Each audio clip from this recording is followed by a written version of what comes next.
Webinars offered daily by the schools and units of FGV are a way to promote exchange of knowledge in many areas about relevant and current topics, information, research,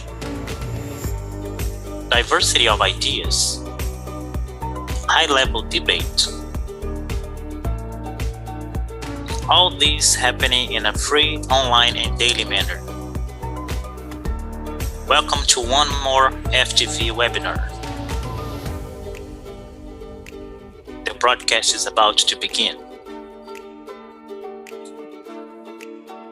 All statements expressed by FGV employees and guests in our online events and broadcasts exclusively represent their opinions and not necessarily FGV's institutional position.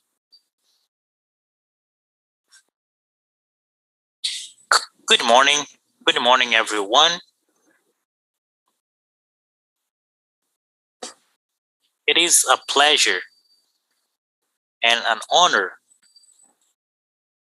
to be here with all of you today to start the first edition of the CPDP Latin, the Latin American Conference of Data Protection.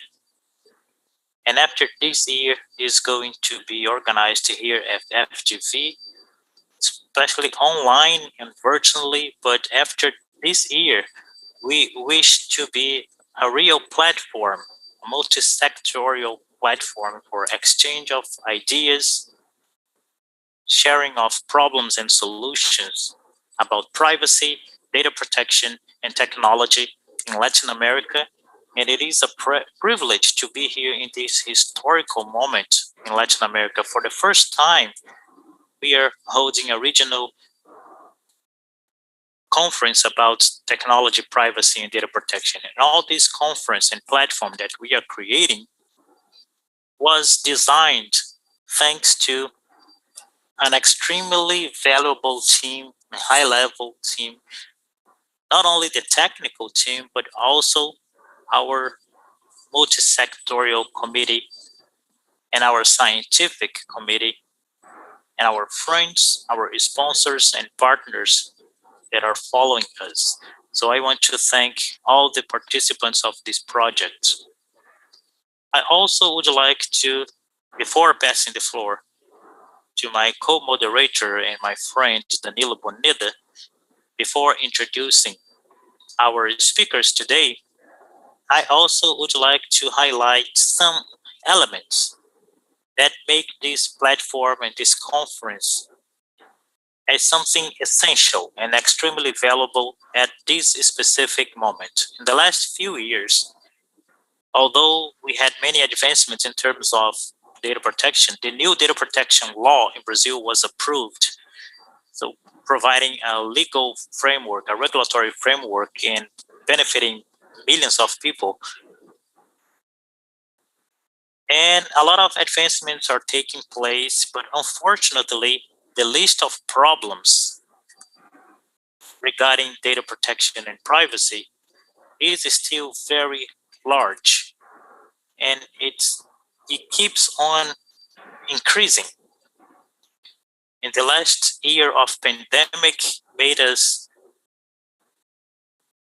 transform our relationships into digital platforms. We know that most of the data that is collected through the application that we use in our daily routine for some companies, by some companies that are considered dominant, it is insufficient. For example, going to a drugstore or any retail store in Brazil or in America Latina, that before paying, the first thing that is called, it's asked is a personal information or a registration. So the personal information becomes more valuable and more important nowadays. At the same time, we are in a situation in which the consumer or the individuals or the data holder does not know about the value of their data, of their rights, and also the potential risks of data collection without knowing the purpose and or why the data is being shared. And basically, this is the opposite of the informative approach that is the base of the regulatory framework that are already existing in the region. So with a few exceptions, as now Brazil,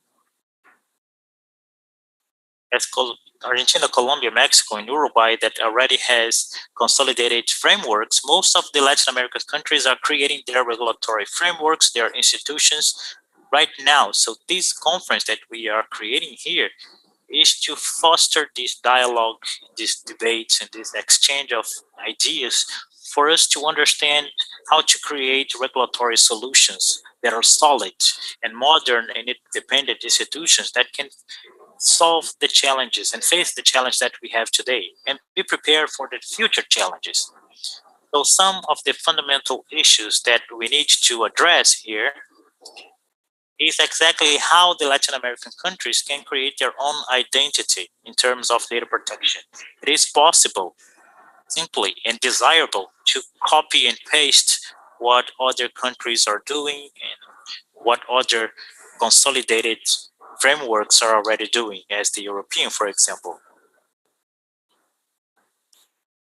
And we need to adapt and to enhance and to change, and how we can adapt that. There are other options that are applicable that can complement what we already have. Or at the same time, how can we favor the legislative interoperability in these regulatory frameworks or the data flows, but at the same time preserve the digital sovereignty and strengthen the informative self-determination and what is being called as digital colonialism. So these are essential issues for the democratic and social development. For this reason, we created this conference, and we have today for the first plenary session about the emergence of the rise of data protection, some of the best speakers in the region and in the world about these issues. So before introducing the speakers, I'm going to pass the floor to Danilo Doneda, who is a professor here at FGV and member of the National Council of Data Protection. Look, please, Danilo. Thank you very much, Luca. Very briefly here, because as Luca mentioned, we are very excited and a little bit emotional because we want to the first panel to start about the first CPDP LATAM. But I want to remind you that the CPDP is not any conference. It's not one more conference among many others that we have regarding the same topic. CPDP is a pioneer event, not in the regional level, but in the worldwide level. When it was designed, it was the work of many professors and Ode Herk and many others in Brussels. We already launched the format that is very interesting and productive by gathering so many people from the academic sector, so many researchers, regulators, and very relevant players in the markets to a discussion that is always based on the quality and pertinence. We watched the regulatory trends being launched, being explored, and being debated before or during their design. New possibilities are being taken to the conferences. So without being modest, now our intention to bring the CPDP to Latin America is exactly to insert the region in this dynamic. This dynamic today is very representative in terms of the geopolitics of data protection. Since the beginning of the CPDP changed a lot in our region. Today we have most of the countries in jurisdictions with new data protection laws. Some of them are more respected than others in their communities. The configuration of data protection does not include Latin America as a frontier land anymore. So Latin America is a place where the data protection is already consolidated. So we have companies, civil society, the research in this region is is being developed. Well, here in Brazil, we had the creation in the last 2 years, but this is representative in a decisive change in all the region. And in this regard, without trying to be sentimental here, I remember 10 years ago, or a little bit more, the CPDP in Brussels, some of the panels were rehearsing to talk about Latin America and Brazil. They were a little bit shy at the time, and they were considered exotic facing the other conversations and how to implement data protection in countries without the necessary deregulation or the legal tradition. But now we finally reached a point where the discussions can be held in any place about data protection in any country in the region and any other place in the world.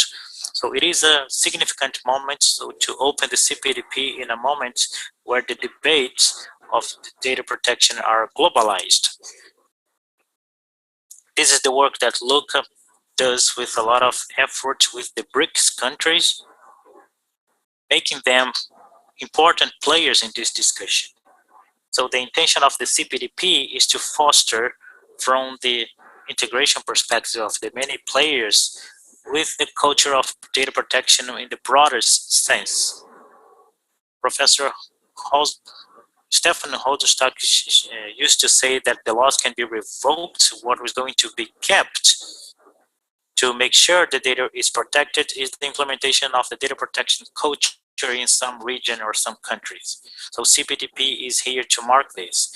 Just to conclude, I would like to thank the effort, the huge effort of Luca Belli, a great researcher and a great friend, and responsible for the idea to bring this event to Brazil. I hope I have contributed to this idea, and I want to highlight that FGV for trusting in us with their tireless work, as with Walter and Vanessa. I'm not going to mention anyone here, but everyone here, but everyone who is working for this event to take place here. And especially Dara Hallinan is going to participate in our second session. So I'll give the floor to Luca again. Thank you very much, Danilo, for this bombastic introduction. But before I pass in the floor to our speakers, I just wanted to fulfill my last task, that is reading our disclaimers. I'm sure that this session can start the best way possible. So I want to say that all statements expressed by FGV employees and guests in our online events and broadcasts exclusively represent their opinions and not necessarily FGV's institutional position. We also reiterate that everyone who is present here agreed to participate in this event out of their own free will, and they consented to be recorded in this broadcast. For this broadcast, that which will be posted later on FGV's official channels.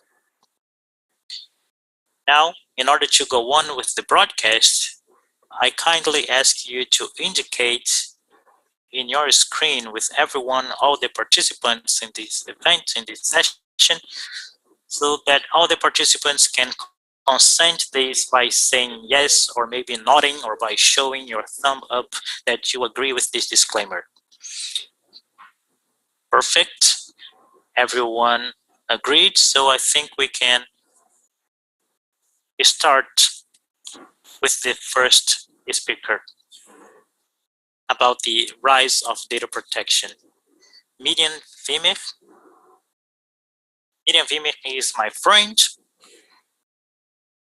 He is the director of the National Authority of Data Protection, ANPD. It was recently created in Latin America, and she has been following us since the beginning of the CPDP journey as one of the members of the consulting committee of CPDP. So Miriam, it is an honor to be here with you again talking about all these important topics. I think no one is better than you to explain how this such a relevant topic for the society and for the economy and for the Brazilian technology is being created and developed in the country. Please, Miriam, you can speak in Portuguese and the floor is yours. Thank you very much, Luca. Good morning. I want to thank the organizers of the event for the kind invitation, especially Luca, Danilo, and I witnessed the tireless efforts of Luca to organize this event since the beginning. I remember how hard you worked, so I want to thank again for inviting me. And it's important to participate in the CPDP Latin that has the topic of data protection in Latin America. Talking about Brazilian perspective, this is a topic that is gaining more attention in the last few months. In 2020, we had the approval of the General Law of Data Protection and the creation of the ANPD, the agency. In 2021, this topic is being more mature with the entering force of the law, especially in the judiciary power and the public administration. And it's very interesting to reflect on these points mentioned by Professor Danilo and Professor Luca. That is the necessity to create our own identity. In Latin America, it's not a border area anymore. This is something that is going on in different countries. But on the other hand, it is an environment that with just different realities from Europe, where institutional and legal environments and even the history of personal data protection is different. And it seems to me that the efforts to create our own identity without disregarding all the legal framework that inspired us here in Brazil is one of the most important and noble activities now. And talking about the Brazilian scenario, differently from what happened in Europe, it is a very recent. Europe has been discussing this for the last 50 years, and in Brazil, we have been discussing this for 10 years. And it's reasonable to say that this discussion happened here with a lot of ups and downs, with strong emotions. The approval of the general law in 2018 was the peak of a discussion process that had been going on for a long time in the government, in the National Congress. And it's very important to highlight that this approval in Brazil happened because of a joint effort of different stakeholders. So it was a very unusual and improbable alliance between the companies and civil society and the scientific committee that were eager to bring this to the business environment and to the data holders. And in 2020, it was already inside the pandemic, we observed that the decision-making process in the National Congress that indicated the existence of an autonomous fundamental right for personal data protection. We had a proposal to amend the Constitution to include the personal data protection in our Constitution. In the middle of the year, this general law entered in force surprisingly. So I say surprisingly because we were expecting another deferral and that didn't happen. So in August of 2020, the Congress decided to enter in force and the general law was created in a surprising speed. So the directors were created, the directors were interviewed, and last November with only 5 members indicated and nominated with the board of directors. And I think that just to contextualize, everything happens in the midst of a pandemic. So this is something that Luca highlighted. It is a moment that our realities, our work realities were changing, our social interactions were changing, the reality of the public administrations in terms of crossing data to continue the provision of public services, and that created a very challenging scenario that we are starting to solve and examine in more details. So in the invitation, Luca asked me to speak very objectively for 7 minutes to talk about the challenges and the opportunities and the problems. And I want to bring to the discussion 3 points that I think that are particularity of the Brazilian environment that represent important challenges to be faced. The first one is the common sense, is the fact that this is an advanced and complex legislation copied and inspired in the European model that comes from decades of evolution and not very much understood. Every time we open the newspapers, we can see a survey that 70% of the consumers do not know about this law. Only 30% of the companies are prepared for this law. And these are this is a misleading statistics, but it is a concerning scenario because it is a very demanding law. It is a law that requires a comprehension of all the fundamentals, and it's not well understood. So the data holders are worried, but they do not know their rights. The judiciary power is active, but many times they are not very technical, though they interpret in a restricted way. So the companies are trying to adapt, but not the best way possible. So the examples of drugstores are frequently mentioned with not ideal approaches in data protection. And a great panic is being encouraged about the entering force of these sanctions. And every event that I participate is that a catastrophe is about to start in Brazil in August when the administrative sanctions is going to be entered in force. And this is an element of disseminating panic that, in my opinion, it's not the most constructive solution. So adding to that, we do not have a consolidated jurisprudence, and this brings more difficulties for the companies. In the agency, we have envisioned this scenario through a great number of demands for guidance and clearing doubts. We are receiving more than 200 demands every month, and most of them about guidance and questions and doubts. So this is the Brazilian scenario. We are in the beginning of the learning curve, and I think that among the solutions that we need to seek, the main one is about strengthening the personal data protection culture and the development of this guiding role by the agency about best practices, and the focus in open and transparent debates, because that generates social engagement that goes beyond the moments of constructing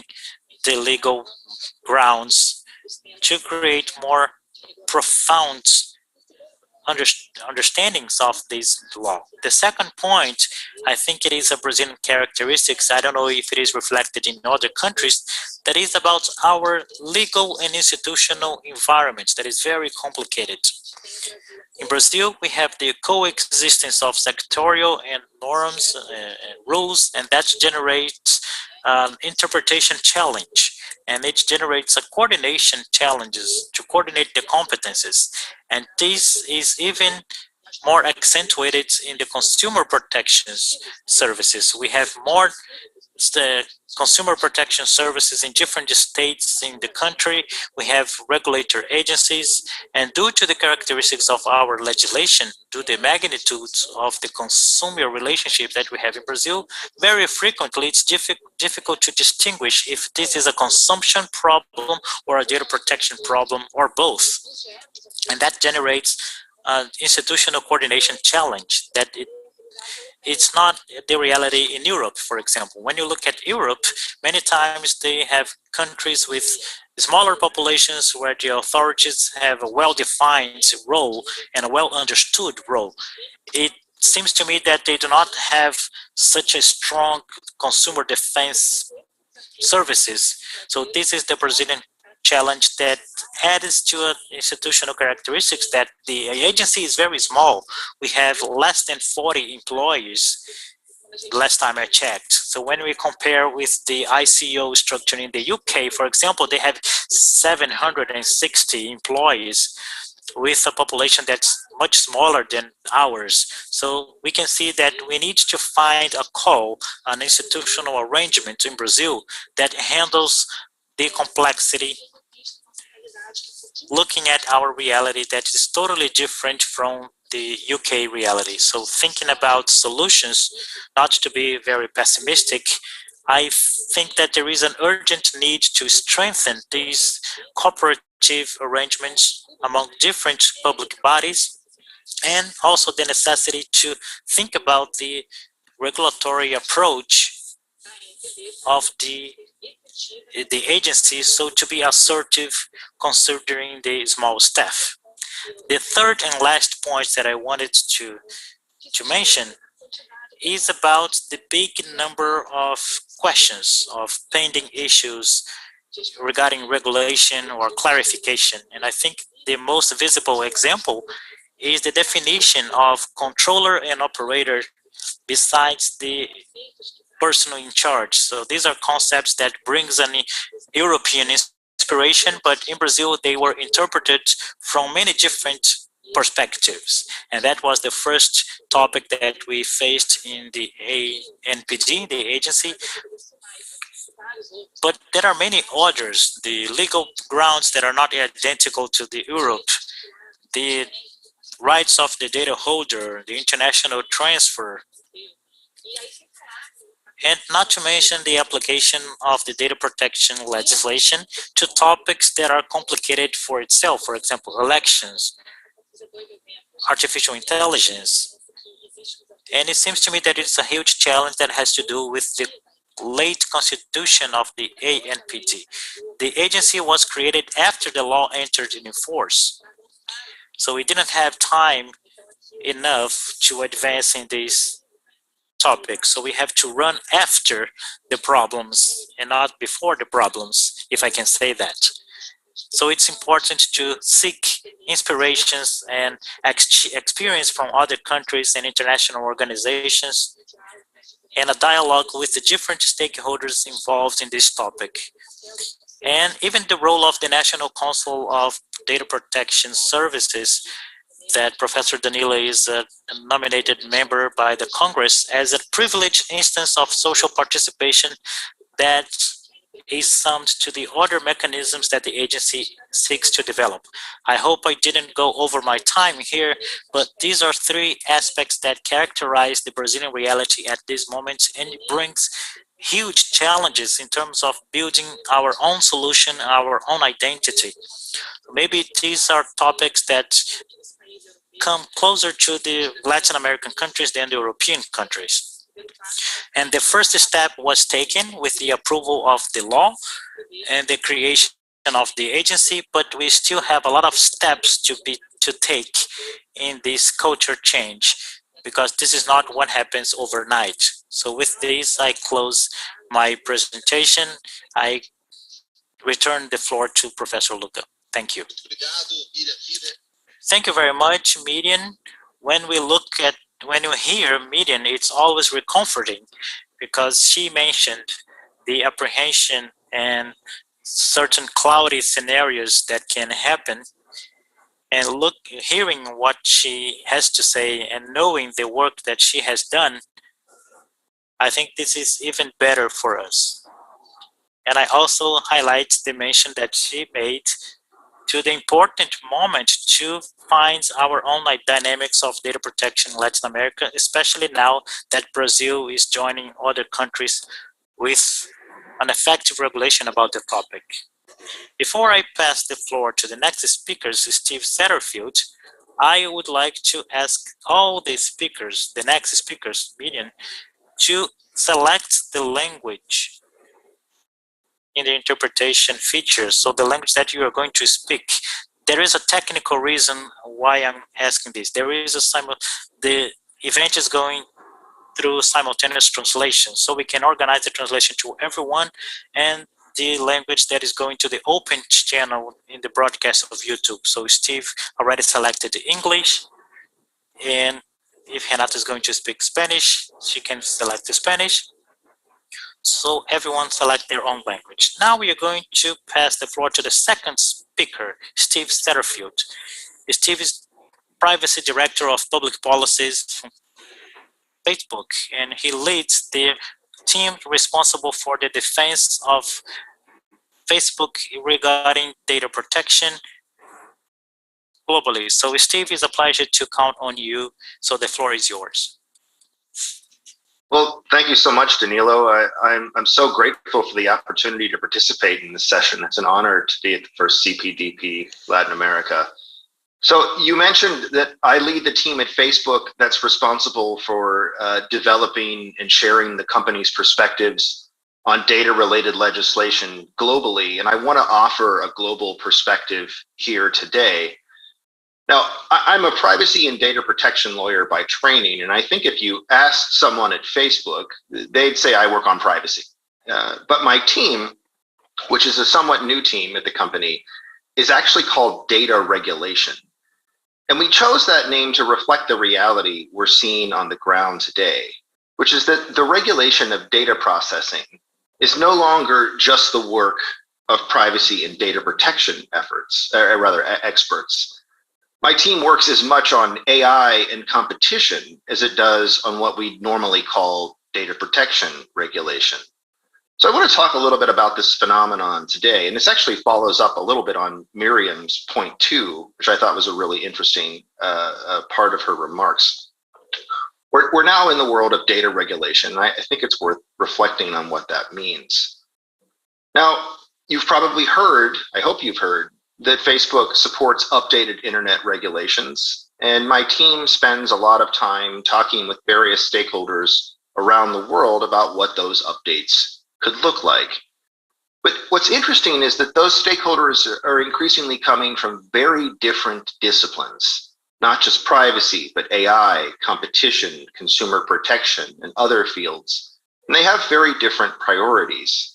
So much of the work that we're doing these days is urging stakeholders to take a holistic and harmonized view of the regulation of data processing across disciplines, and to be more aware of the complex trade-offs that have come with the expansion of data regulation beyond privacy and data protection. So let's get into this a little bit more. We all know that the internet's a borderless technology, and this core fact about the network of networks has unlocked so much value for so many people, and we're looking forward to a time when the internet will serve even more. I think the early days of internet regulation honored the internet's intrinsically borderless nature. Those of you who work on privacy know the importance of the OECD principles and the Council of Europe Convention 108, which provided the foundation for the first generation of privacy approaches around the world. These were principles-based approaches, and I think there was a general recognition of the importance of harmonization, or interoperability, as Luca put it, across borders. But this is changing, and it's changing pretty fast. An increasing number of countries are trying to erect borders around the internet. And the impact on the technologies like Facebook that sit on top of that network could be significant. And the consequences could be even more significant than the disruption of tech services. The most obvious example of what I'm describing is, of course, data localization, right? The requirements that companies store people's data within a particular country's borders. And these are cropping up more and more around the world. But it's not just localization. It's far from the only type of restriction that threatens the global internet. A number of countries are imposing other restrictions on international transfers of data, the effects of which will make it harder to provide global internet services. Many of you are probably familiar with the Schrems II case from the Court of Justice in the European Union, in which Facebook is a party. But you might not know that that case is not really about Facebook at all. It's not even just about the tech industry, and it's not just about data transfers from Europe to the US. Its implications for the global economy are just now starting to become clear. We're also increasingly concerned about the degree of divergence and inconsistency in global data regulation. We might call this regulatory divergence. And what I mean is the phenomenon that I mentioned at the beginning of my remarks, which is that data regulation isn't just about privacy and data protection anymore. And on any given day, I'm as likely to be thinking about AI or content or competition-related legislation as I am about, say, comprehensive data protection legislation. Now, today, homegrown digital champions in Latin America like Mercado Libre and Zoop can provide their services across borders, collaborate with international partners, benefit from innovations in other markets, and compete on the global stage. The continued regulatory divergence places those opportunities at risk. The risks of regulatory divergence for global economies was apparent, for example, when countries came together to agree on consistent regulation to enable international air transport and the international movement of payments. The global regulation of data requires this vision again, now. What's challenging about regulatory divergence is that it often requires us to address and reconcile entirely different worlds of values. For example, in the data portability context, data portability is something that's near and dear to my heart. I've worked on it for a long time at Facebook. The data portability, as you know, is traditionally included in comprehensive data protection frameworks. Data protection folks think of data portability as the kind of ultimate expression of control over one's personal data. But what we're seeing now is that competition folks are interested in data portability as well, but they think about it very differently. And they're less likely to ask questions about which data should be portable. Should I be able to export my contacts to another service, my friends' data? They're less likely to ask questions about who's responsible if data is misused downstream. These are privacy and data protection concerns, and some would say they're actually at odds with the competition imperative to share data. AI is another example. We're very focused these days on the need to identify and mitigate bias in algorithmic systems, but experts in AI fairness are usually concerned about impacts on historically underserved population. So there's a desire to assess the impact of algorithmic systems on members of different races, genders, ethnic groups, and the like. The trouble with doing that is that it can necessitate the processing of sensitive personal data, which is, under many data protection regimes, a pretty tough thing to do, particularly at the scale we need to measure and mitigate bias. Again, as with portability, we're confronted by competing values. Now, right now, these trade-offs are usually left to companies to make. We do the best we can, but this is why updated regulation is so important. These aren't the types of decisions that any one company should make on its own. Now, a phenomenon that's related to regulatory divergence, I think this is more toward Miriam's second point, is the number of regulators who are involved in investigating and enforcing laws related to data processing. Data protection authorities are now joined by competition and consumer protection authorities. And even in Europe, these may soon be joined by AI and even content regulators, each of which is charged with safeguarding different aspects of the data economy. Specialization isn't a bad thing, of course. Data processing is increasingly fundamental to our lives, and its impact is clearly multifaceted. But I want to stress today the importance of taking a holistic view of the regulation of data, recognizing that restrictions may come with unanticipated trade-offs. When policymakers do anticipate these trade-offs and help to reconcile or simply make a judgment about priorities, this is incredibly valuable. I'm thinking particularly about the European Commission's proposal for an AI regulation that calls out the problem of using sensitive personal data for purposes of bias mitigation in AI. The Commission recognizes this is a problem, creates a narrow carve-out from the GDPR's tight restrictions on the processing of sensitive personal data. This is the kind of work that a multidisciplinary approach to data regulation can make possible. The thinking about problems of data regulation across disciplines and in the effort to reconcile or harmonize the different approaches. So I'd say in closing that it's also important that we continue to invest in institutions and forums like this one, which are intended to bring together regulators, civil society, and of course, academics from different disciplines. The conversations like the ones we're having in this conference will lay the groundwork for the next generation of internet regulation. So we're really pleased to be here, and we're excited about contributing to the conversation about how regulation can sustain the benefits of the internet while addressing its problems. Looking forward to the discussion, and thanks again for the opportunity to participate. And I think I'm turning it back over to Danilo. Thank you.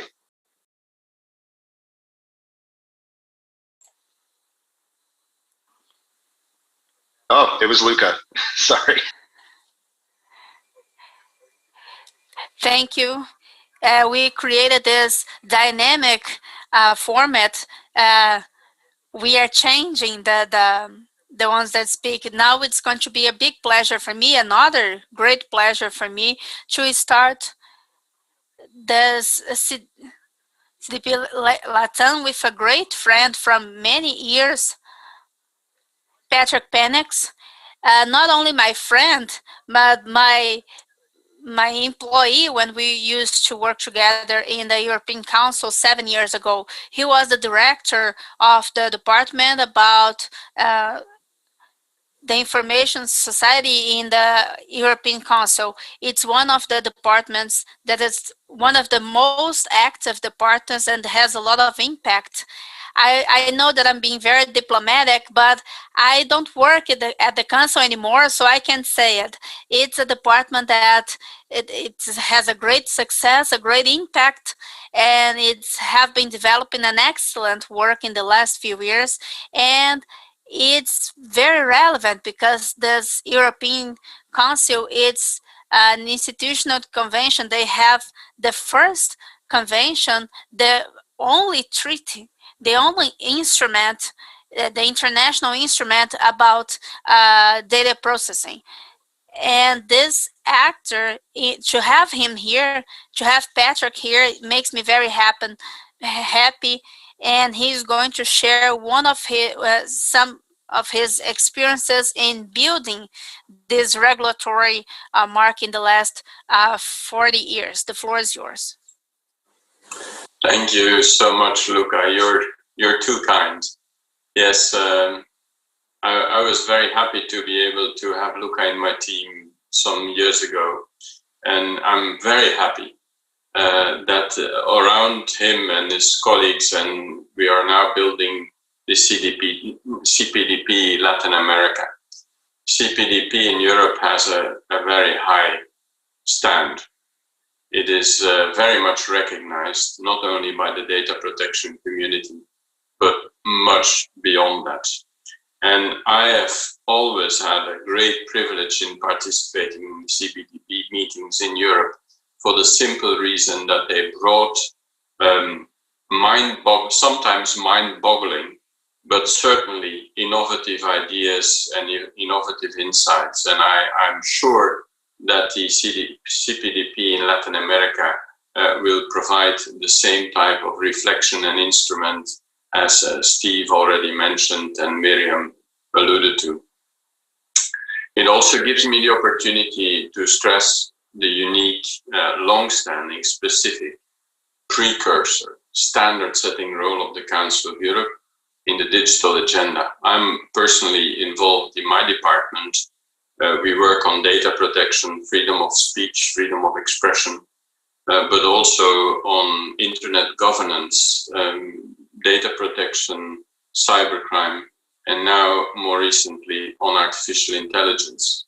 On some of these areas, we have indeed long-standing instruments. One of those long-standing instruments is, of course, Convention 108. The Council, as a long-standing precursor and standing-setting role, as I said, was the first international organization to establish a data protection convention. Can you imagine? 40 years ago, we were speaking about the automated processing of data. I don't know about you, but 30 years ago, when I started to work for the Council of Europe, we were not speaking about computers. So having a reflection on automated processing of data in 1981, when the convention was signed, is pretty forward-looking, I would say. 20 years ago, we did the same with cybercrime and established the Cybercrime Convention. And to date, Convention 108 remains the only binding international legal instrument in this field, a global reference with a worldwide scope of application. That's important. That is truly important, because it is an instrument that gives us a tool to create a common legal space, a common global legal space on data protection.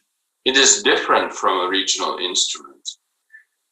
It's a unique and specific, because the Council of Europe approach is obviously also focused on human rights, democracy, and the rule of law. It's also with these principles in mind and looking towards the future that the Council of Europe developed this universal reference standards in the field of data protection, which have contributed to the evolution and use of the digital technology. One of the reasons for Convention 108's success is that it's a high-level, principle-based system, easy also to be translated into national legal systems, and that is why it has attracted so many interested parties also outside the geographical scope of the organization. And I'm not only speaking about governments, because more and more Council of Europe is also turning towards business organizations, has a long-standing experience with civil society and academia. But for a couple of years now, we've also turned to the business community. And I'm happy to say that also Facebook has underlined and underscribed a number of principles of the Council of Europe in this respect. The Council of Europe, I would say in this respect, Latin America has taken a specific interest in the role of the Council of Europe and has developed cooperation with the Council of Europe. Not only is Mexico an observer state of the Council of Europe, but especially as the basis for the cooperation is Convention 108 as a legally binding instrument. As I said, protection tool has also influenced other various international regional initiatives, such as the OECD directives of transporter flows of personal data, but also regional in the European Union, the GDPR and the OAS, and national privacy legislation. The principles of Convention 108 aim to facilitating the free flow of data between parties through the convergence of those systems, of the different national data protection systems. And that is crucial. That is crucial, because if we're going to have separate systems, and Steve already mentioned the Schrems 1 and 2 cases, this is not about Schrems and Facebook. This is about a global data protection system based on a treaty that is compatible and that is enforceable for all. And that is crucial. The Council of Europe therefore modernized its convention in 2018 to keep it relevant to the many changes in our increasingly connected world, and also to respond to the challenges and the growing use of new technologies. Convention 108 Plus, as we call it, addresses the current and future challenges of the protection of personal data in the context of what we have as a standard, which is the European Convention of Human Rights and Article 10 of that convention, which protects privacy. The committee of the convention thus wants to provide a legal response to those new challenges and to strengthen the effective implementation of the convention. The modernized convention, or amending protocol as we call it, opened for signature in October 2018 in Strasbourg, and has in the meantime already 43 states which have signed up for it, with 12 which have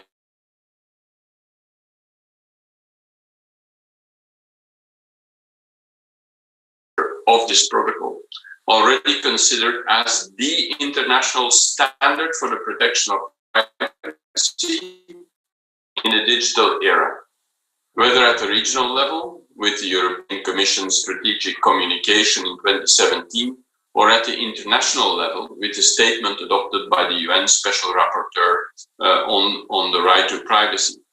The way forward is the entry into force of this common instrument. Why do I say it? Not only because it provides a common legal space, but it also provides a community of data protection authorities where they can together look at the new challenges and provide input into that. The Convention 108 Committee and its bureau already has a member of Latin America, Uruguay, has already elaborated several documents whose influence are international. I can, of course, come back to all of that during the discussion as well. At the same time, now Costa Rica, the first state invited to join the modernized convention, is benefiting from the committee's assistance since 2018 or 2019, an important legislative process is underway for Costa Rica to become a member of the modernized Convention 108 Plus. This future accession contributes to the convergence towards high-level standards for the protection of individuals, which is key in view of the increasing number of international transfers of personal data. Steve already mentioned also the fact that the new regulations which are being adopted, whether that be under competition law for the European Union or the developments in the framework of artificial intelligence are crucial also when it comes to data protection. Data gathering is one of the crucial basic starting points of the development of artificial intelligence, and it becomes even more crucial for us to look at it and have a common stance on that. With this come, of course, numerous challenges. We're living in a world where there's an ever-increasing acceleration of digital transformation, a world which is increasingly dependent on technology. There's a need to find a balance between technological agility and privacy. So there's also a strong need for ensuring responsible use of technology. And this is why relevant actors must now mobilize to ensure proper governance. With great powers also come great responsibilities. We all live in a digital society, and we would like to build a world without dividing lines. But technical revolution can unite us, but can also divide. As fake news proliferates, as well as hate speech and disinformation campaigns, fake news distorts reality. Disinformation breeds mistrust. Machines are getting smarter. We are at the same time always watched. Our personal data are becoming increasingly public. AI selects our content. Big data becomes a commodity. Cybercrime proliferates. Surveillance becomes ubiquitous. Privacy and public safety, as we've seen with the COVID crisis, sometimes collide. It is important, as we are getting closer to this reality, to understand that personal data are inalienable parts of an individual, in direct connection with one's person's very identity. Personally, therefore, their processing shall be done in a very respectful way, which is coherent at an international level. Never only see data behind processing operations, but always also see the person, the human beings, the individuals, whose autonomy needs to be preserved. And that is crucial. And now I really not only wish a good start for the CPDP, but also a good start for the series of CPDPs that will follow, and hoping to respond to Luca's invitation in the future to come to a physical meeting, maybe in Rio, maybe another place in Latin America. Thank you.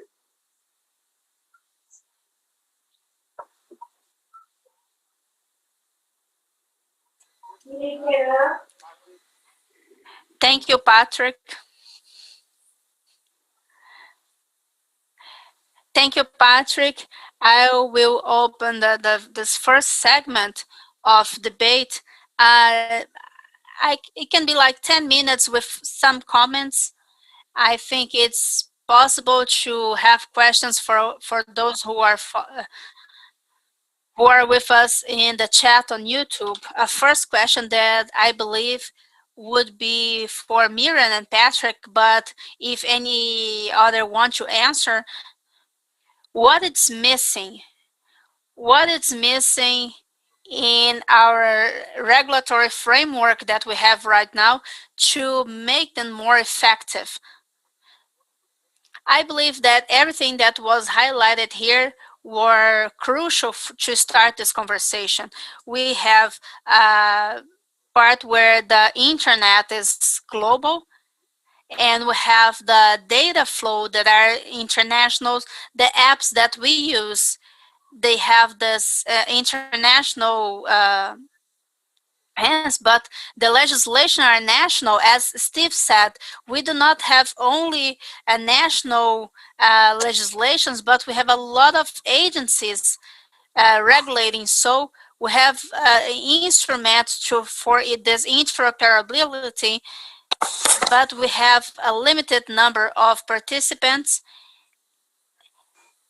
and maybe we need better solutions to make these instruments, this additional regulatory instruments, in something that is more effective and efficient. So in your experience, what do you think that it's missing? What do you think that it could be useful to make what we already have in something that is more effective to have a better use? Can I start, Luca? Go ahead, Miriam. I think it's an extremely difficult issue, is where all organizations and countries are seeing right now, and it seems important to say the difference between the domestic and international management. So we have this coordination and cultural change to consolidate this culture in this data protection and to perfect these arrangements that are generating different these overlapping areas between the public and private laws. And maybe we can use this theory of responsive regulations as a tool to amplify these regulations. It means to give some steps back in this control, that things to generate legislation, we need to work with a lot of sanctions to our approach that will distribute and recognize the roles of the private agencies and technology itself in forming this regulatory environment that we are inserted. So to stimulate this regulation and also having this coordinating acting with the public organizations to have this standard.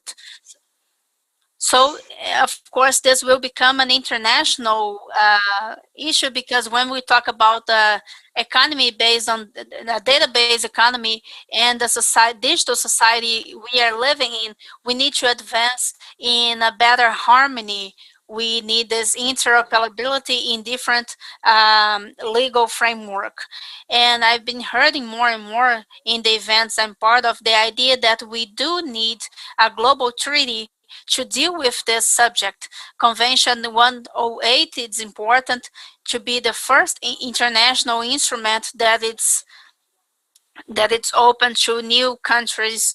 But I see that there are efforts in OCDE, in G20, and many other UN organizations. So it seems that to find a forum or to find a place that we can debate the need of harmonizing and emphasizing in a way that the data will flow between countries and maintaining the data protection, it's so I don't bring solutions, but maybe I bring mechanisms, but I think it's the first step.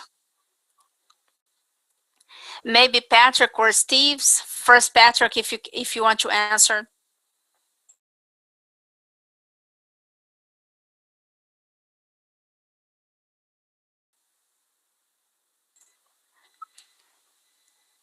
I think maybe Patrick lost his connection. So Steve, do you want to answer? I'm there.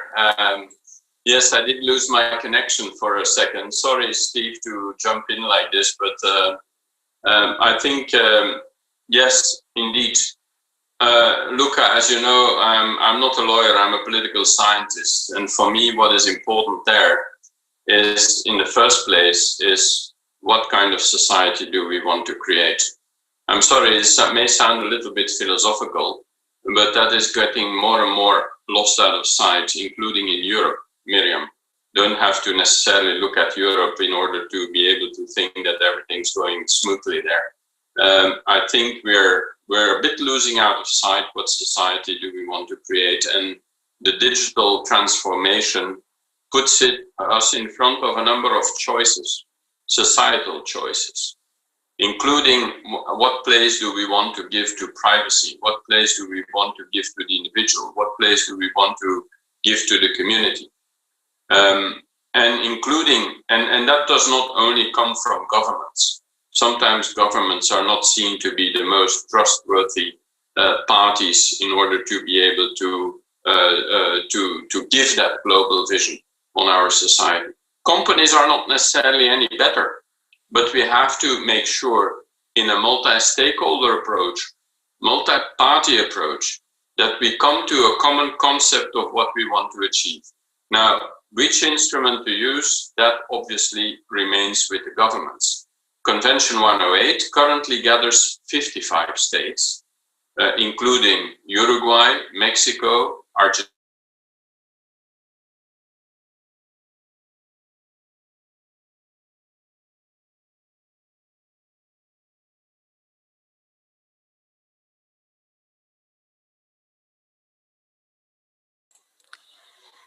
I think he lost his connection once again, so I will give Steve the opportunity to continue as we'll wait for Patrick to come back.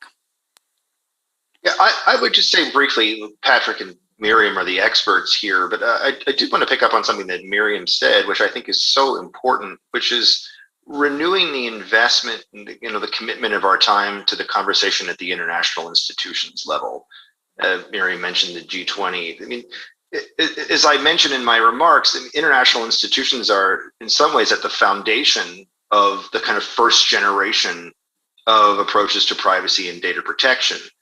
And I'm saying this almost to myself, like they need to continue to be at the center of the conversation, and maybe they're more needed than they ever have been because of the challenges to interoperability or harmonization that we've been talking about. And so these international institutions are well worth our time and investment. I think they're going to play an increasingly important role, as they always have. I would just leave it there.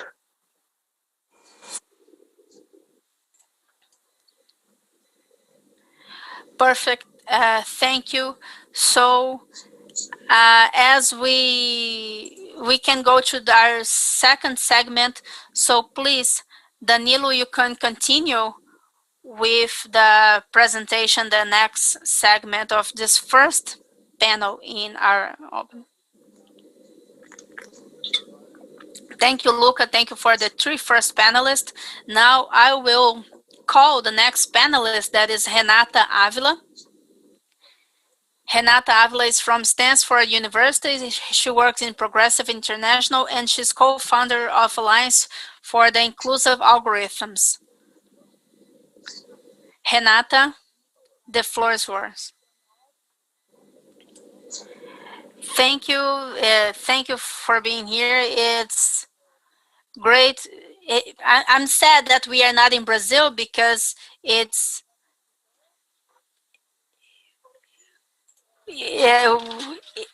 what I'm happy about today is that we have to talk about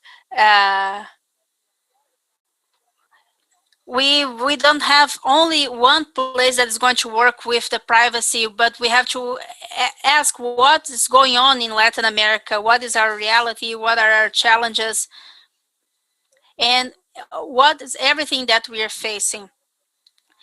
That's why I'm going to talk about what is happening in the last 10 years.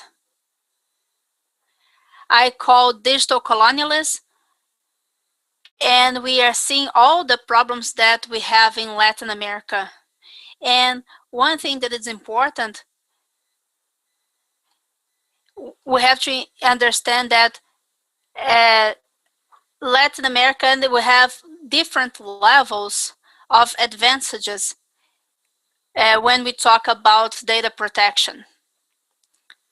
And the first thing that I could divide in 3 or 4, but the first would be Caribbean and Mexico. They are more aligned with the North. So they are more aligned with the United States and Europe. And Mexico with United States, and Uruguay with Europe. And this complexity, it's almost impossible to have a Latin American market. And the first strategy of this digital colonialism is to first pass these difficulties. So we need to harmonize our legal part in terms of privacy and personal data. Thinking about the European market, we need to align these standards that the standards, and we are missing this responsibility that we need to have Latin American legislations, and we need to align with the American Convention and this inter-American legal transition. And this is not happening because we have small clusters of countries that are legislated and going to different places.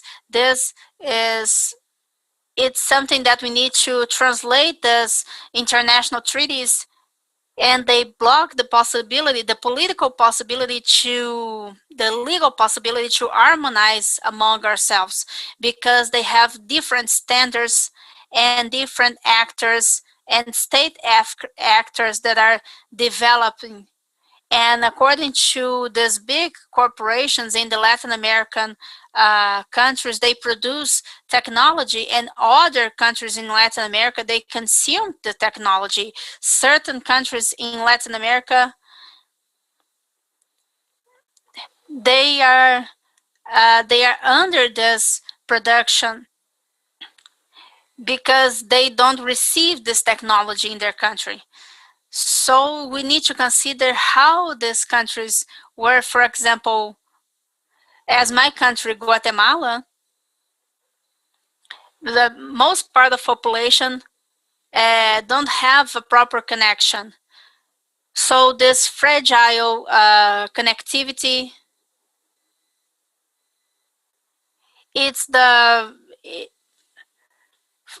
we need to find out the common ground, and we need to see what corporations have to do. As the country doesn't have a regulatory mark to data privacy, in other city, sometimes we do not have the clear understanding, and we do not have the tool, and we would have to keep doing this understanding, and to understand the problem that Latin America is so different from Europe, and this type of this colonialism. I'm not talking about exploring, but Latin America is one of the regions that it's unequal. We do not have this balance between the countries inside Latin America, and this is it's an inequality, and we have a lot of urban violence, and we need to think about this rights to privacy that people have, not surveillance and controlling, and with measures and surveillance legislations that are not right for the population. And we need to understand the roles of each city and municipality when we talk about the surveillance systems, and other things that we need to maximize this. We need to think about the part of the population that are not able to connect themselves, and these have those repercussions in human rights, workers' rights, in personal relations. And unfortunately, when we talk about women violence, we have a lot of problems here to put into context. Where violence is, where we have the gender violence is, it's where the privacy, where we have the most problems with gender violence is where the privacy and data protection is more important, because we have a lot of violence, we have a lot of stealing, and we have to look where the most vulnerable people in society, they need to understand about their own privacy and their data protection, and this can be a vehicle to equalize, to balance these levels in violence and poverty. And we have a different part that it's different with the big companies. We have a big lobby of corporations and safety companies in state, and this surrounds this goes around with a lot of people that work with the government, that are going to look for this companies that were part of safety, security, and part of companies and corporations, or are going to be suppliers of these companies. And technology has to be important to develop this sector, and it should be an inclusion part of population, not something that is going to block or deny access to population. So we need a healthy democracy. So what happened is that the fight that we have here in Latin America to protect our privacy and our data, our personal data protection, cannot happen living beside different human rights and women rights, health, public health, and others. So this is the differences that what my colleague Steve from Facebook was saying.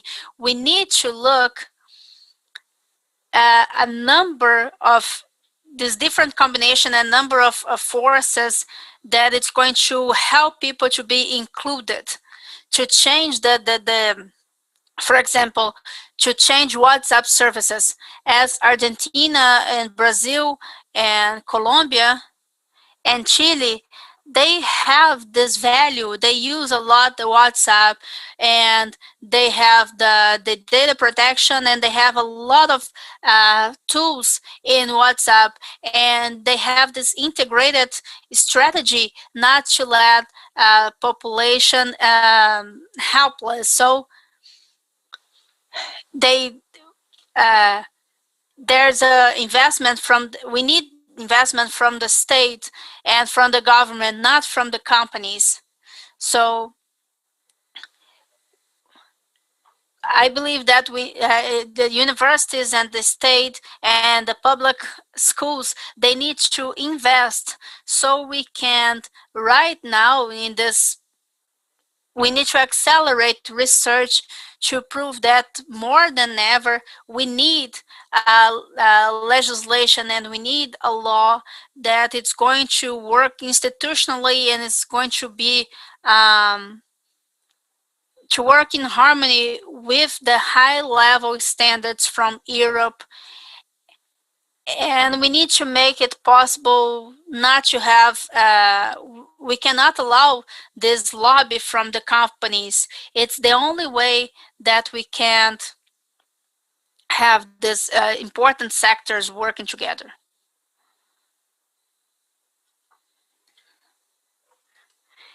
Thank you, Renata. It's important for you to talk about these challenges when we talk about this regulatory fragmentation that we have in Latin America. And this is going to generate a delegation for the big companies, so they can have this transnational regulation. This is something that it's going to surpass the national legislation better than what exists today, and they have this common points, common grounds. And this is a hard situation to facilitate this compliance of the small companies, the startups. And it's also a situation where we can generate a lot of difficulties to big companies, but companies that traditionally do not took care of of regulatory aspects, internal regulatory aspects in data protection. This is the case, for example, an extremely interesting case, since that we have this possibility, as we are going to have our colleagues Andrea said, that it's from Global, one of the big companies in Brazil and Latin America, and it's implementing this compliance, this global regulation of data.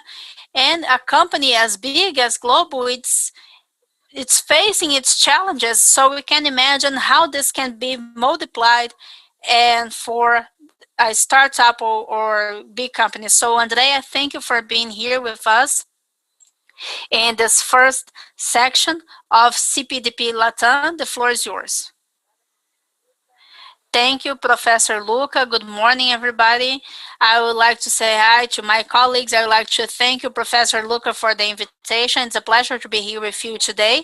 And I believe to talk about this increasing of the data protection in Latin America, especially in Brazil, that is the theme of our panel. For me, it's to talk about this culture of privacy inside Global Group. So it's what my experience, and we also work together. I have a small presentation just to structure my presentation. I would like to ask you to share, but going back a little bit, I'm going to talk about Global, to talk about our history. So Global is one of the media, one of the biggest media. We are on an open broadcast, and we have our streaming, we have we are acting more and more in our digital. We have this platform of streaming that it's important for the group that is Global Play. And at the beginning of last year, we have the structure that was important inside the group. And we have this main activity inside the same structure with an idea to having a more efficient company. So we have two strategic goals that we have. The first one, that's to accelerate our digitalization process to make Global Group media tech. What is a media tech? It's a company that it's focusing producing media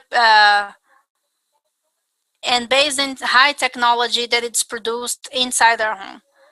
And the other goal is to bring our group closer to the final consumer, making this transition for D2C, direct-to-consumer profiled.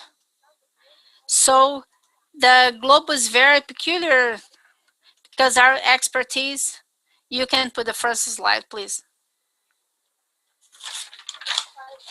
This make Global a peculiar because I believe that our DNA, our expertise, it's on TV, it's on open broadcast.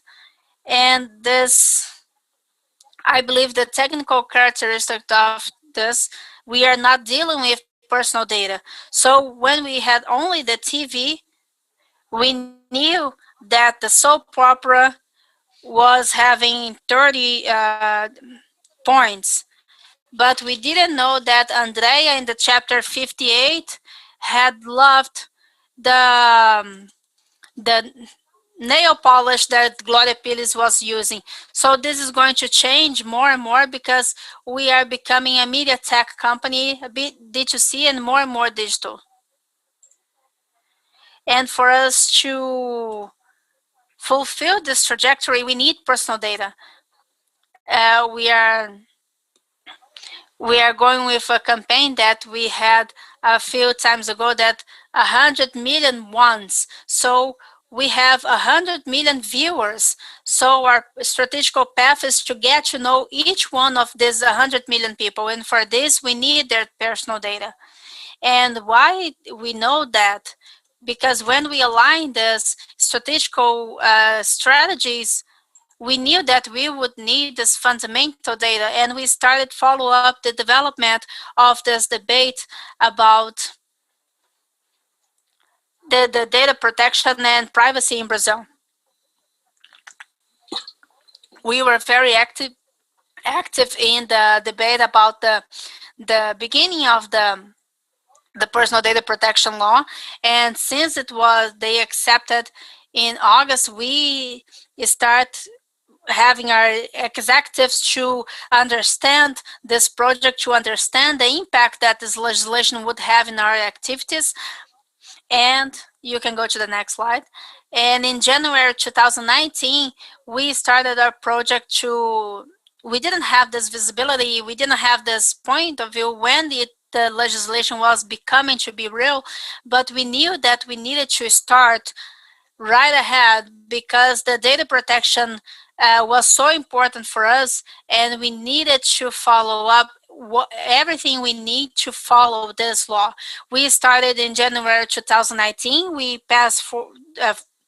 We went through all the mapping, the diagnosis, the implementation phase, the implementation measures, and we have 2.5 years. And it has been an adventure, a lot of highs and lows, strong motions, a lot of questions, a lot of issues. And I believe that 2.5 years of project, I believe that I can dare to say that I have I learned a lot of lessons with these projects. And this was what I wanted to share here with you, because I think that global, it's a peculiar case, and it's something that makes us grow, and we have to go with this direction, following up everything that is happening in Brazil. So I believe that the big lesson that we learn is it is hard to have this, to implement this, to train this privacy inside this privacy culture. Takes time. It's a lot of money. We're not talking only about updating private policy and becomes more restricted. It is this, but it's more than that. And with this legislation, we start getting this privacy principles and bring inside all the processes that we have in the company. So this privacy principles, they need to follow up everything. Since that we get the data, then we exclude the data from our database. And we cannot do that, especially in a company that is not digital in its origin, without having big changes. So we need to change the organization, our culture, our structure. And for this, we need to have money dispensaries and time and resources. And this is what we are living inside the group. Another lesson is that we had saying that we need a group to educate a child. So with this project, any privacy legislation, the logic is the same. No one can be inside this project alone. You need a group of people. You need a group of people that it's multidisciplinary. It's what we had in global. We have a group of people that involves a lot of people from the technology, data architecture, information security, compliance, the representative of each one of those negotiations that deal with the protection, personal data. And since the time that we started to debate this legislation, as we start designing these measurements, the debates were also were very important, and each sector complemented each other. So this multidisciplinarity makes us to be very complete in the technical point of view. That's why it was important to have this multidisciplinary group with us. Another lesson we take from this, we have questions, and if the questions are not coming, something is wrong with the project. The LGPD is a legislation that the rules are open. So throughout this project, we had questions that were very important. Just to give an example, when we receive a requirement to exclude their data, how long do we need to answer this requirement? What are the standards that I need to adopt to make it possible for this to bring this data, or what are the minimal technical standards that will be considered to protect the data that we have here. Those are just some examples that are mentioned in LGBT that are going to be regulated, but at the same time are examples that are basic points in any uh, project. So when we have to go through these points to get to know what we need to do inside the global, we understood what we had to do is know that we have to do more than the law is asking us. We understood the GDPR because it's our inspiration fount. We use the regulation that is being developed for the national authorities in Europe. We also use a lot of the amazing work was developed by the Working Party, but this does not give us the certainty to continue. The idea, what is going to make us happy is that the regulation that it's going to be registered by the National Data Protection Authority. And this project, it's not a destiny, it's a journey. It's an ongoing journey. Since the beginning of the project, it is clear for us that we do not have a due date. We do not have a deadline. And this monitoring this regulatory environment, it's the answer, and we need to follow up closely everything that the authority is going to do, how they will regulate these rules, how they will apply these rules, how they will interpret these rules. The same thing that we need to do with the legal framework, how they will deal with this NAPD, and how they will deal with the LGBT. They will make us understand, and this is a non-stop work. My sector absorbed the privacy and data protection as a fixed competence at the beginning of the process. With this, I have the privacy and data protection, and this shows us that privacy, it's part of our daily basis, and it's going to keep on going like this. And to sum up, I believe that the most important lesson that we can take from this, and to say that it is worth it. It is worth it to have a project and to start and to have this look on privacy inside this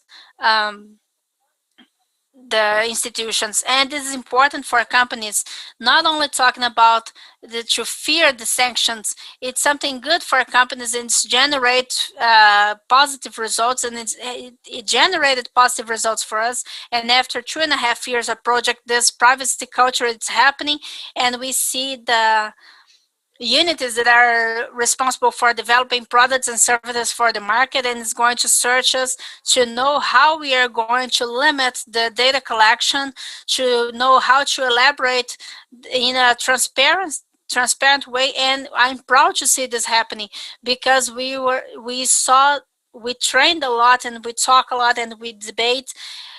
All our employees were part of this, and it's an ongoing. We know that we keep changing. We have new employees all the time. We need to renew and keep talking, and it's a journey. There's no due date, so it's a positive.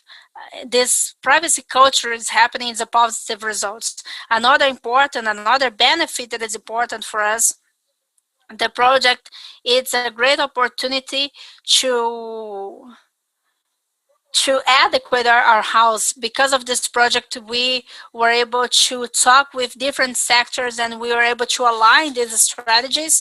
So we are able to potentialize this data use, knowing that we are doing this in a licit way according to the judge.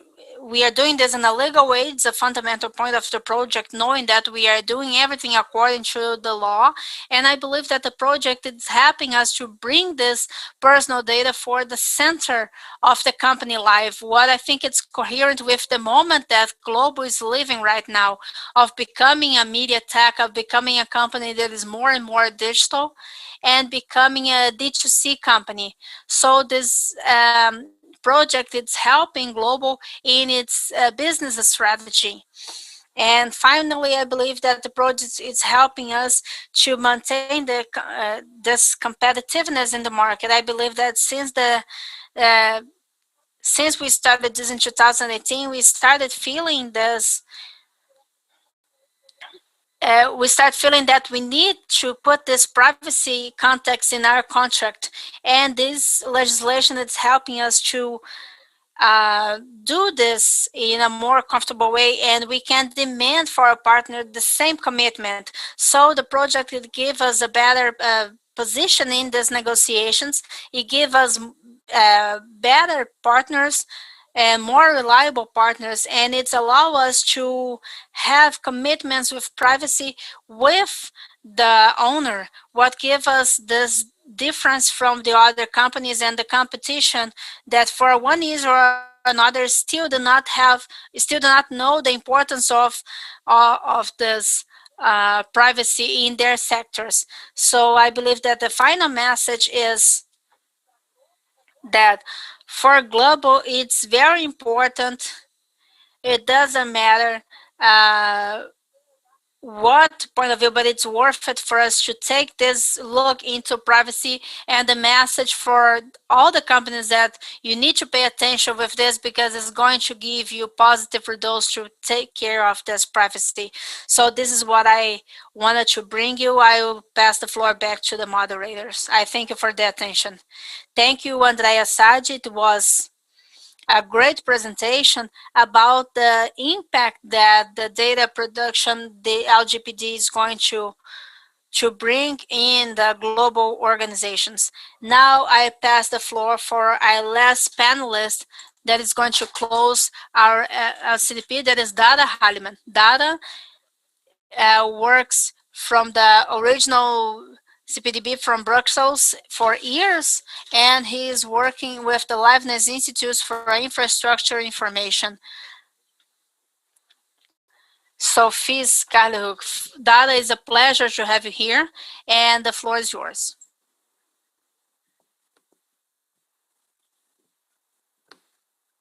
Thank you, Danilo. Can you hear me? Yes, perfect. Okay. So there is really an astounding array of different kinds of social problems which are caused, or seem at least partially caused, by developments in the processing of information and developments in the processing of personal data. Panelists have elaborated many of these already. These problems seem to span the full array of human activity, or the sort of sectors of society. We talk often about bureaucracy, we talk often about industry, but they also extend into scientific research, into social communication, into cultural reproduction, everywhere. One example is sort of the issues around the use of AI, facial recognition. Another is the effective functioning of democratic processes when individuals can be specifically targeted with tailored messages. And there are countless more issues which are undoubtedly going to be mentioned and discussed in depth in the coming days. But the specific problems we identify and the solutions we think are relevant in relation to these problems, they don't appear by magic. We identify problems and solutions by using existing frameworks, of existing ways of interpreting and looking at the world. And these are the things that allow us to identify the changes in social patterns and evaluate those things we think are negative in those changes in patterns, and then to adapt and elaborate what we think might be sensible interventions in relation to these changes. And this all works quite well when the assumptions implicit in these frameworks we're using to look at the world, to identify problems, to identify solutions, are true in the first place, and will remain true over the whole length of time that we want any solution we identify to apply. However, one of the really important features of discussions around developments in information processing, in personal data processing, is that these discussions, they take place in a context of really swift, encompassing, and apparently, at least to us, relatively unpredictable social change. The process of change is apparently so significant and unpredictable that we're often told we're experiencing the emergence of some new form of social condition. You can look back 20 years to Manuel Castell's information or network society. More recently, you have something like Zuboff's surveillance capitalism. There are many of these kind of ideas, and they appear regularly, but they all say we're entering some kind of new social condition. Unpredictable and encompassing social change, though, really undermines the certainty we can have in the assumptions supporting the frameworks we like to use to identify problems and solutions. And this raises a really important sort of problem, a meta problem, if you will, outside the specific, siloed problems we often talk about. And a significant question: how do we actually go about accounting for this factor of encompassing and unpredictable change when we're talking about the identification and resolution of problems concerning information processing, concerning the processing of personal data? Unfortunately, I actually don't have a full answer to this question, and I would suggest that anybody listening or any of the panelists here, if you do have one, write it down as soon as possible and get it published, because there won't be any shortage of interest. But there is one aspect of the issue that absolutely needs to be present in a response, and that's that we increase the bandwidth of communication between relevant stakeholders. Now, this is what allows the exchange of unique perspectives between people, between sectors of society, between perspectives for looking at the world. And this then allows the identification and correction of errors inherent in specific frameworks for understanding the world. A lawyer talks to a sociologist, he realizes that maybe the law isn't everything. Some lawyers. And then finally, this is also what allows us to build shared narratives about what's actually happening in the world, what is actually a problem, and about what we can do in response. And for me, this is exactly what CPDP has tried to do for over a decade now, and I think it's one of the core reasons that we have such a resonance in Europe. So CPDP has essentially provided a forum for the honest exchange of different stakeholder perspectives. So from politicians to academics to civil society to industry, and it's done this. It's tried to provide this forum such that exchange can take place in as open and as free and as non-hierarchical a manner as possible. We've always tried in sort of CPDP Brussels, CPDP Europe, to be as international as possible. So we obviously now, as many panelists have already said, we share a global information environment, and if we want to exchange and collaborate in this environment, we need some understanding of the different issues that pertain in the different places. As well as that, the issues that pop up in different societies tell us something about what's happening in our own. And we can learn a lot from discussions in Latin America, for example, in Europe. Unfortunately, CPDP is actually physically located in Brussels, which automatically gives it a European flavor. And even if we could be more international, we would never do justice to the specific issues and the specific histories, etc., the local specifics, so to speak, of information processing and the impact of information processing on societies. So it's with this that I'm really happy that Luca and Danilo and the whole team of CPDP Latin America has shared our vision of the need for this kind of cross-discipline, cross-sectoral forum for exchanging information issues on computers, privacy, data protection, technology, and have managed to put this CPDP event together with a specific focus on Latin America. I'm really excited for this reason to hear the discussions over the next couple of days. And I'm excited to see how the discussions at CPDP Latam can inform those at CPDP Brussels, and how the two forums can together build sort of a reflexive relationship over time to help better shape the international discussions around privacy and data protection. And with that, I say great thanks and congratulations to Luca, Danilo, and everybody for managing to put this together in what is nothing but a very, very challenging time. So I pass the floor back to you, Danilo. Muito obrigado, Dara, e nessa contextualização da missão da CPDP, de uma descrição CPDP, do que in this já foi description of what it was work in other editions, I would like to to ask all panelists that want, if they want to have any final comments. We have a question here that it could, the question was, the regulatory marks of data protections, are they proper to allow the use of new technologies as blockchain and at the same time to avoid this abuse? So the panelists, they have the option from this block and from the previous block to comment anything and to have their final comments, because we already passed our times. And for this, to say that Renata Avila had to leave, and after this we will go to the rest of our conference. So I would start with Andrea, Dara, the panelists from this previous block. Each one of you can have your final comments.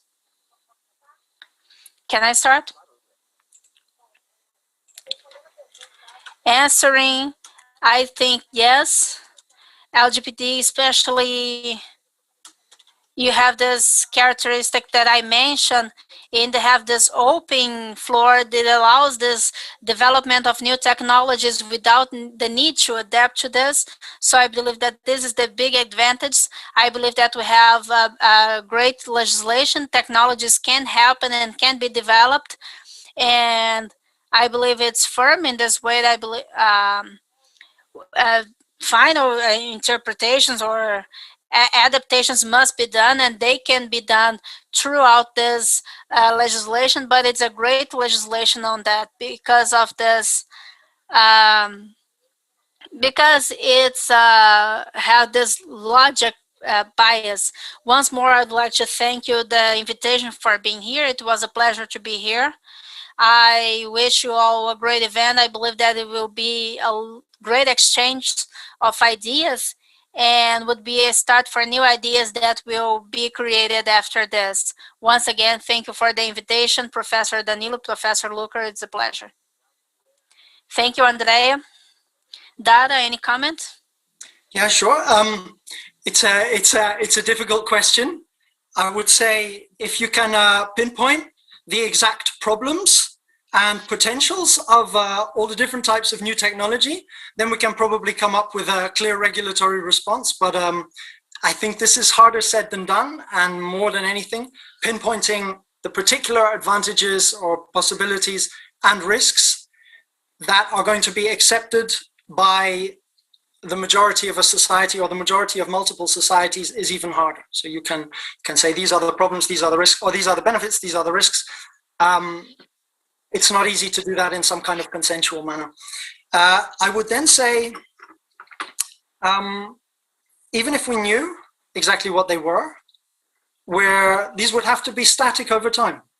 And this is not always the case. So I think in terms of the regulation we have now, this is a problem that has been recognized. So we have technology neutral law that tries to aim for high level principles that can be specified. And this is great, as Andrea said, but I think we still have some way to go. I think we have problems in the information generation process that leads to the formation of solutions. So I'm not sure we have the capacity for analyzing the problems that we face to the degree necessary that we're going to avoid over or under regulation. So parliaments have limited ability to crunch the information relevant to new technologies. Courts only receive a limited number of cases on these issues. Regulatory authorities have a limited number of staff, etc., etc. So I think we need to look at that, how we can generate more information and more accurate information. And I think there are some really innovative approaches that are emerging now. You can look at the Digital Markets Act in the EU and the idea that research data or data relevant to platforms should be made open to scientific researchers to do research on, precisely such that we can better identify problems so that we can better regulate.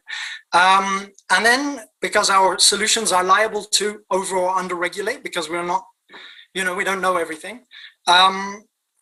We, as Miriam said earlier, I think we need to work on the reflexivity of the regulatory systems we have. I mean, they're already reflexive in comparison to what came before, but we need to work on this. There are various tools you can do this. The concepts of reflexive regulation are incredibly useful, sort of in terms of the activity of authorities, but there are also innovative tools popping up again in different ways that we should really seriously look at the effect of and how these can be used in future. So something like the data protection impact assessment tool, which says, okay, well, actually, we're not really sure exactly what the problems of all these new technologies are.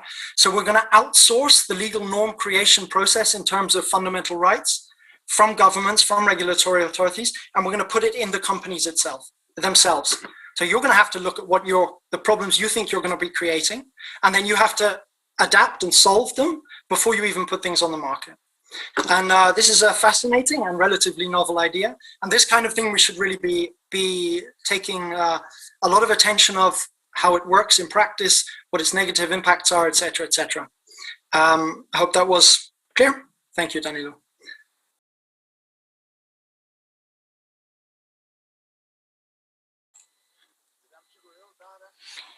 Thank you, Dara. If the Miriam, Steve, Patrick, if they need to have any final comments, I would love to give the opportunity. Otherwise, I'll pass the floor to Luca Bene. Miriam, please. Oh, I'd just like to thank you, to say it was very interesting to listen to all the presentations. It's a great opportunity. I would like to congratulate the organizations, the CPDP Latin, that brings this amazing contribution for the debate in Latin America, and to say that I'm here for you. Thank you.